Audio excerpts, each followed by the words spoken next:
Всеки е индивидуално. Така, пробвай на другия съсед.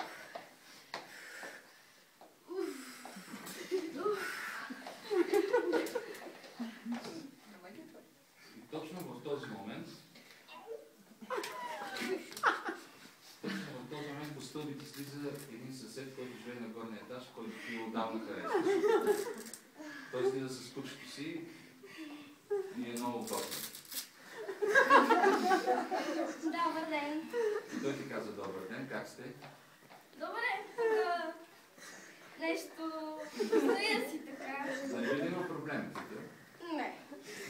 Нещо да помогна? Не. Не.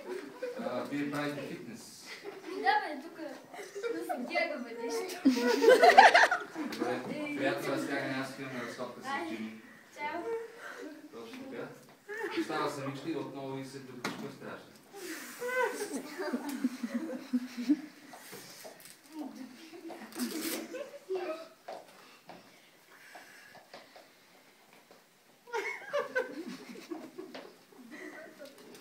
Минавай през мисълта, че може да излезе някъде навънка да потърси място, но навсякъде е открито, градинка, има много хора.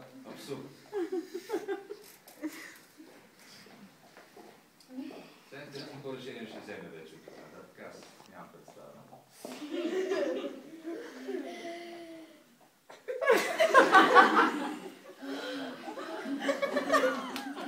Да, но точно в този момент съседа се връща, защото е забравил. Оставаш, дойдете пак. Добре, стига. Ще тръгнеш в един диалог, без да няма.